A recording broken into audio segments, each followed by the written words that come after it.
Hello, bonjour. Welcome to the Union Safety Net, le filet de sécurité syndicale, a union podcast for working people. I'm your host, Sébastien Bezeau, et oui, parfois en français aussi. This podcast is hosted by the Union of Safety and Justice Employees, le syndicat des employés de la sécurité et de la justice. Join us for an informative discussion every month about issues currently affecting working people.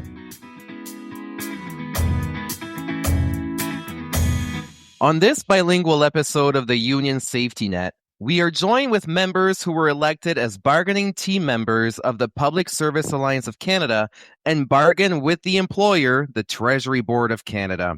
To set the stage, PSAC represents 5 main groups that are employed by the Government of Canada. En effet, l'AFPC représente 5 grands groupes composés d'employés du gouvernement du Canada. They are the Program and Administrative Service Group, le groupe PA, the Technical Service Group, le groupe TC, the Education and Library Science Group, le groupe EB, the Operational Service Group, le groupe SV, and finally, the Border Services Group, le groupe FB.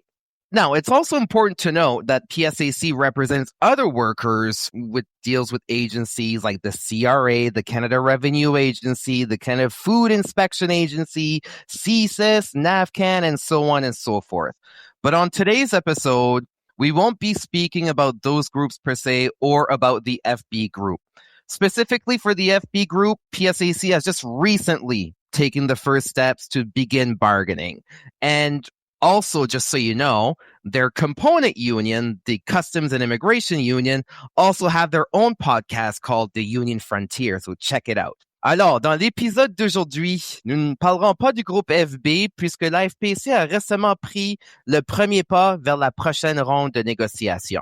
So, let's put things in context. So, we're going to talk about these 4 big bargaining groups, the PA, TC, EB, and SV. How many workers do they represent? That represents roughly 134,000 Canadian workers. Un total de 134 000 travailleurs et travailleuses. Et ce chiffre de juin 2025. Passons maintenant la parole à nos invités qui nous feront part de l'état d'avancement des négociations pour le groupe respectif. In studio, joining us, we have Alex Creamer of the PA Group. Alex has worked for the Correctional Service of Canada for 14 years, primarily in his capacity as a parole officer in Calgary. Alex, welcome to the Union Safety Net. Thanks, Seb. Glad to be here. Thank you. And then we have Rick Sweetman. And yes, he is a sweet man, that Rick. And he is with the SV Group. He's a steel metal instructor at the Corcan Metal Plant in Joyceville Institution. Rick, thank you for joining us in studio. Thanks for having me. And then we have Christy Thomas representing the TC Group. Christy has been a molecular microbiology research technician at the Agriculture and Agri-Food Canada Lethbridge Research and Development Center since 2005. That sounds like a heck of a job. Christy, welcome to the Union Safety Net. Well, thank you so much for having me. It's an honor to be here. Et finalement, en provenance d'Halifax aussi, Guillaume Legault du groupe EB. Guillaume has been teaching French as a second language at the Department of National Defense since 2019. His job is to help military personnel meet language requirements. Guillaume, bienvenue au filet de sécurité syndicale. Merci beaucoup de l'invitation. Great. Okay. So to set the stage, folks, you all work full-time and you volunteered to serve as bargaining team member and were successfully elected by fellow union members. On va commencer en français, so we'll begin in French. Guillaume, pourquoi avez-vous choisi de vous porter volontaire pour un tel rôle? Vous travaillez à temps plein, vous êtes levé la main, oui, moi je vais être bénévole là, pour les 3 prochaines années. Pourquoi? C'est une très bonne question, Sébastien. En 2023, il y avait des milliers d'employés de la fonction publique qui ont déclaré la grève. On se rappelle de ça. C'était une première en quelques années, en une vingtaine d'années. Le contexte était difficile, on s'en rappelle. Il y avait une pandémie qui venait juste de nous arriver. L'inflation était incontrôlable. Et les membres du syndicat se sont mobilisés pour réclamer des conditions de travail plus justes pour faire face à cette augmentation inquiétante du coût de la vie. Et à ce moment-là, moi, je me suis engagé du côté de l'organisation de la grève. Puis là, on est 3 ans plus tard, puis les enjeux sont tout aussi importants cette fois-ci. Je trouve qu'on est un peu à la croisée des chemins pour préserver l'intégrité et la qualité des services publics. M'engager, pour moi, signifie que c'est toujours important de lutter pour valoriser la fonction publique, surtout dans un contexte d'énormes coupures. Donc vraiment, je trouve que il faut refléter la complexité de la réalité du travail. Pour nous, les enseignants, les bibliothécaires que je représente, c'est un milieu de travail qui est en constante évolution, mais c'est pour ça qu'on a besoin du soutien du gouvernement pour rester fort, autonome et compétent. Very good points that Guillaume stated. So he started getting really involved with the strike. And then for him, what's really important is to protect the public services, all the services that Canadians rely on, especially in times of austerity. And for his specific group, librarians and teachers, it's a job that constantly changes. These are some challenges as to why he decided to volunteer. Christy, why did you decide to volunteer to become a bargaining team member?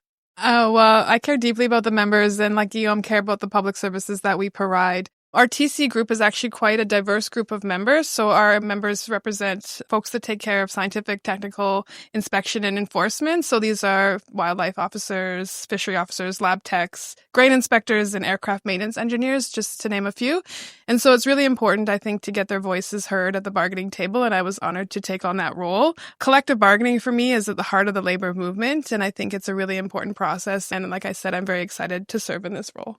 Le processus de négociation est le cœur du mouvement syndical. That's what you just said, Chrissy. That was a beautiful sentence. And it's true that collective bargaining is at the heart of the labor movement. Alex, why did you volunteer? I mean, Christy kind of took mine. Like, in my opinion, bargaining is the core of union. That's where the union was formed. That's the point of the union. It's some of the most important work that the union does. So it's kind of a no-brainer for me that this is where the work needs to be focused on, and that's where the work is. So when I had the opportunity to be nominated and be elected to the team, I was absolutely lining up for that and was interested in that because I want to make sure that PSAC gets the best deal for the membership, that we can support our members for all the reasons that Guillaume has already stated, so that we can win fair wages in the context of record inflation, so that we can win those leave provisions, so we can improve the working conditions of all of our members in that very important work that the union is doing. Now, Rick, why do you volunteer for such a position, especially when it's a thankless job? Yes, you all say, yes, we do it for public service. It's so important. Yes, it is. But you're signing up for like a 2-3 year term. It's thankless. Members will complain. Why does it take so long to bargain and so on and so forth? Yet you still raised your hand. Why? That's good, Sebastian, but I think I was drawn to this. I've always been a strong union guy, and I knew that joining this team was a big decision with a big commitment. I've also seen that in the past contracts that there was some stuff for the SV group specifically that was kind of not addressed, not looked after. And I thought maybe this was my opportunity to bring those demands and those needs for my group forward. Okay, that's a good reason. Yeah. And by the way, for our listeners, if you ever wonder what's the process on bargaining, why do we always begin bargaining so late in the game? It's because of legislation. There's rules already set out. It's not that the union's beginning late or whatnot. And we have a podcast episode on that topic, one in English and one in French. So tune in. Rick, I'm going to stick with you. What's unique about the SV group, though, in this round of bargaining, that your members or whoever voted in favor of arbitration as a dispute resolution process for this round of bargaining. That's very unique to the SV group. Can you explain what this means? Well, in short, arbitration and collective bargaining is a process used to resolve disputes between the union and the employer. When an agreement can't be reached or impasse is declared, the process will bring in a third party, a neutral third party that's going to look at both sides of the table and hopefully come up with a fair proposal to both sides. Ouais, alors ça, c'est quelque chose qui est unique au groupe SV, c'est qu'ils ont décidé d'élire comme résolution d'arbitrage au lieu d'aller en grève. Alors ça, c'est quelque chose qui est vraiment unique au groupe SV. et leur façon qu'ils vont négocier. Let's go to the TC group. Christy, how's bargaining for the TC group? Well, I would describe this round as concession bargaining. So the employers come to the table with several concessions, and I'll just highlight a few. They've stated that they won't negotiate anything that lies in a policy or directive, and so they want to continue to have full control on several fronts, and I think we will talk about telework down the road in that particular policy and directive. They want to get rid of shift premiums on overtime hours. They want notice to shift change from 7 days to 48 hours. So you have a 7-day notice, and then now they want to change it to 48 hours. So it's been difficult on that front, but I do want to highlight some of the TC-specific proposals that we have put forward to strengthen our collective agreement. So some of our priorities include better safe disclosure protections, and then improvements to shift pay, standby, and overtime. As mentioned, the employer is looking to roll some of those back, but of course, we're trying to improve them. We also want some parity for our enforcement officers to other enforcement officers in the public service, and that includes parity with pensions and parity with remuneration. We have a really specific article on climate change, which actually incentivizes folks who have to travel into the office or work on site full time, but allow them to maybe take actions that reduce carbon emissions, and there's some incentives behind that. So I think that's pretty innovative. And then there's one that's very close to my heart. It's progressive language around reproductive health care. So it's something that a lot of our women's committees across PSAC have been advocating for, including leave for folks who are experiencing menopause leave or pregnancy loss, or those with struggling with IVF. There's some really progressive language that we've tabled that I'm super proud of. So that's kind of where we stand on the TC side of things. OK, alors du groupe TC, des concessions que l'employeur essaye de négocier, mais le syndicat a quand même été en mesure de promouvoir ou de déposer des propositions qui sont quand même assez innovatrices en termes de reproduction et ainsi de suite. Mais toutes ces demandes-là peuvent être retrouvées sur le site web de l'AFPC. So if you want to find out more about these bargaining demands that Christy just spoke about, or any other bargaining tables, the bargaining demands of the employer and the unions are all made public on PSAC's website. So you can all go there, dig into if you want to find out more about what Christy was talking about. Alex, how are things at bargaining with PA? Well, Seb. They are not going well. Christy's already touched on it. It's concession bargaining. Rick's touched on it. It's not polite at the table. It's not pleasant at the table. So where the PA team right now is about a month ago, we've declared impasse. So we have gotten to the point where we believe the employer has not come to the table. They continue to show up and refuse to bargain on anything that has a policy. They refuse to bargain on costs. They haven't brought any costing yet. They haven't provided responses to many of our demands. And then the straw that broke the camel's back was when they issued their return to work 4 days a week order. So the PA table has been very clear that that's a priority at our table. While we recognize that not everybody can work from home, it is a priority for our table. And we were very clear to the Treasury Board in negotiations and outside of negotiations that it's a priority, and that if they were to bring in language on that, as the rumors were flying beforehand, that it would be a violation of the statutory freeze on bargaining. So when they brought that in, it was just yet another slap in the face for the PA team, where the employer has continued to not respond to our demands. They've continued to not bargain in good faith, and they've made it very clear that they're not interested in getting a deal at the table. They're just going to impose their will on our members. So we were forced to declare impasse. At this point, we're hoping that we can find some way to get to an agreement with them through the FPSLREB. So we're hoping that the Labor Board pushes this negotiation forward in a meaningful way from here. So we're waiting for that decision at this time on whether or not they're going to bring us back to the table with the Treasury Board to hopefully make some meaningful gains, or whether we proceed down towards the PIC, or, as our team has requested, the conciliation path. En résumé, en français, le groupe PA déclaré l'impasse. Ça va mal. To recap, to finish the bargaining update, Guillaume, qu'est-ce qui se passe avec le groupe EB? On est dans le même bateau que le groupe PA, en fait.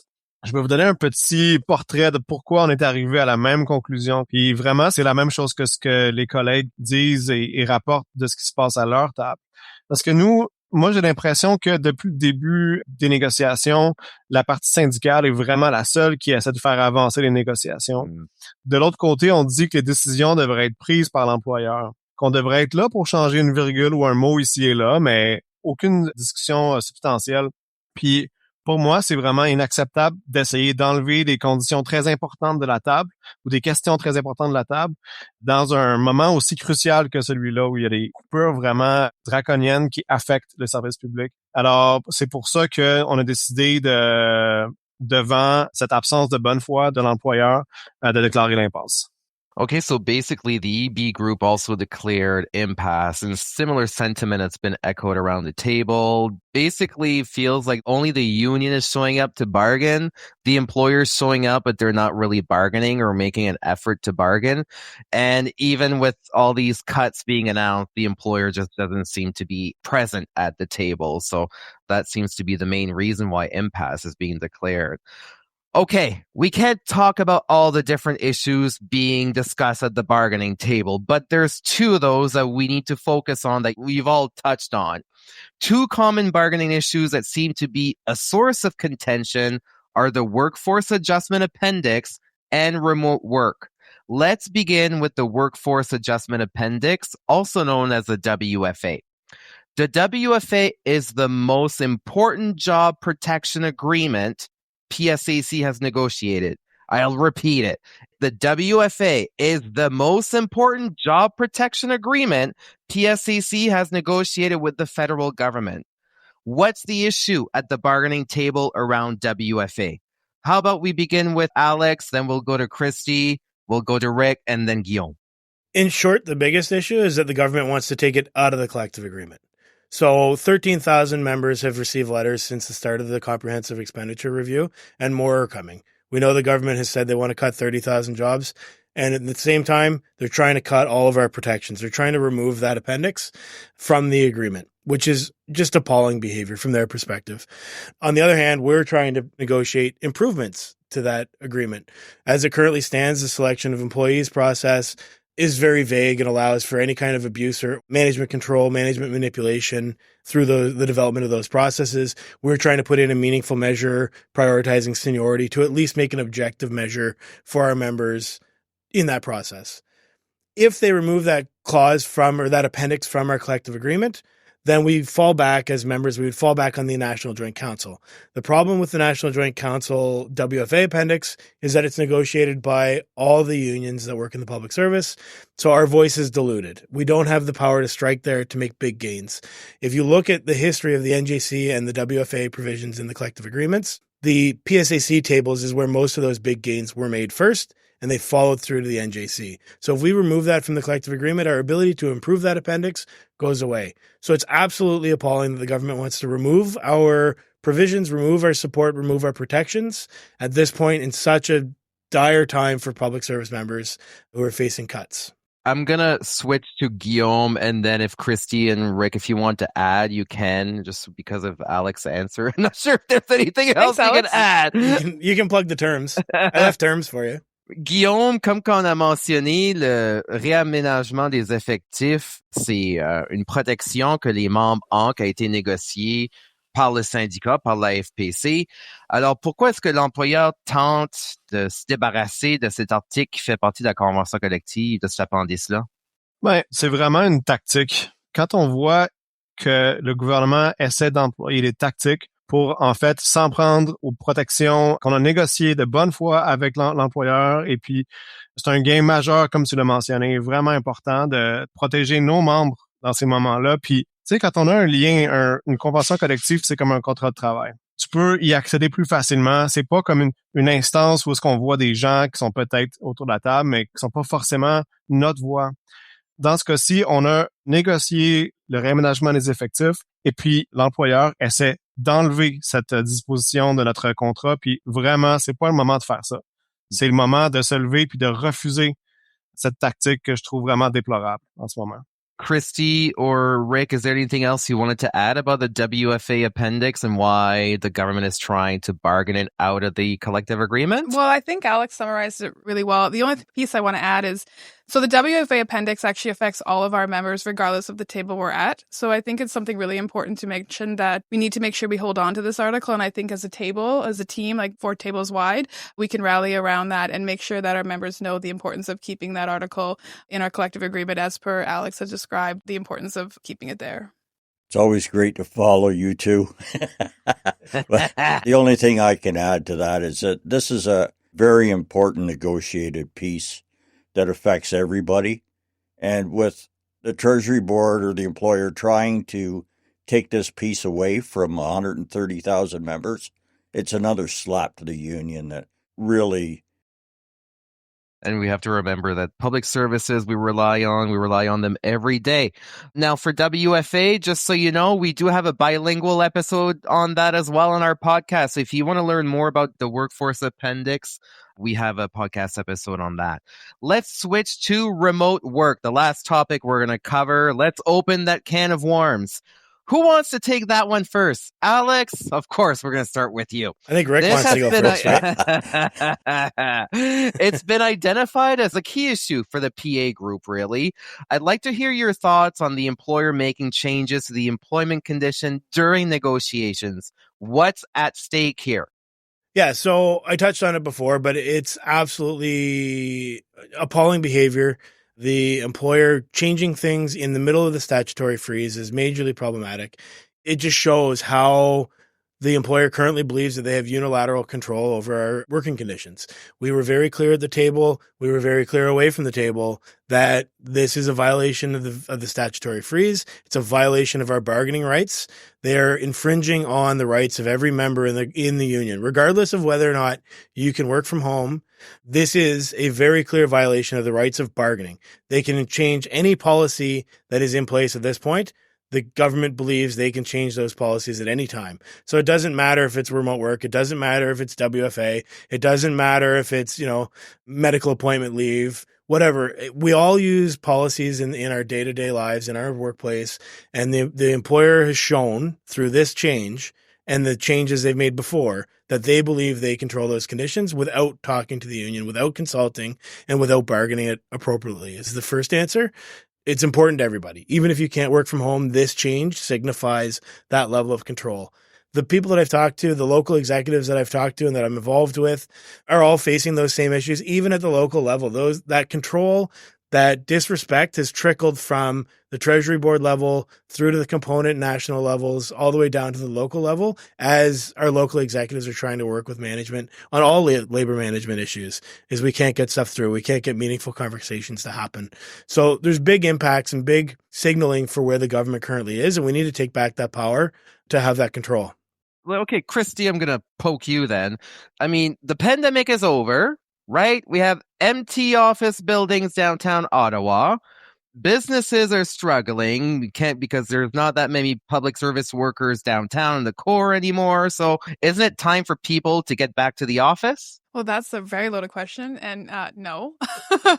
I think, telework is a really important provision. The government during COVID suggested that we could work from home during the COVID times to make sure that public services were still, the Canadians relied on, were still being carried out. It was effective at that time. So for them to force the return to office and then, of course, not moving whatsoever on the telework agreement is quite disappointing.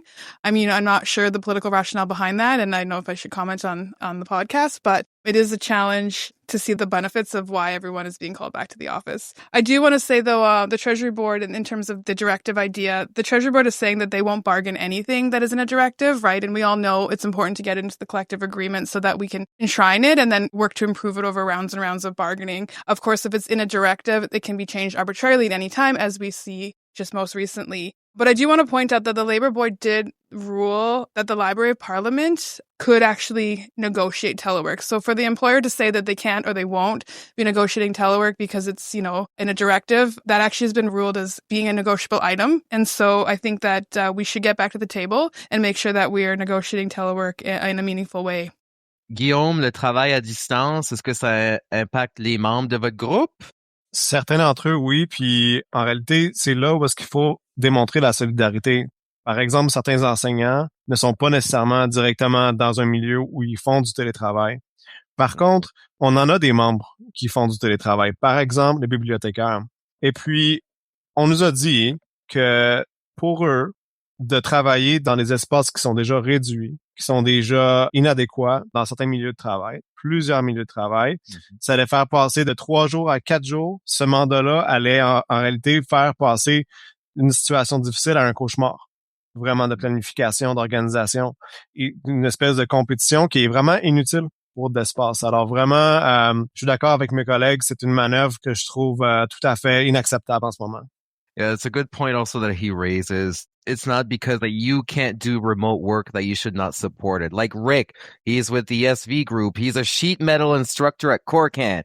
I don't think he can do that at home, Rick. You know, there are some jobs you just can't do at home, right? But I'm sure your group will be quite show solidarity to the other groups who can, right?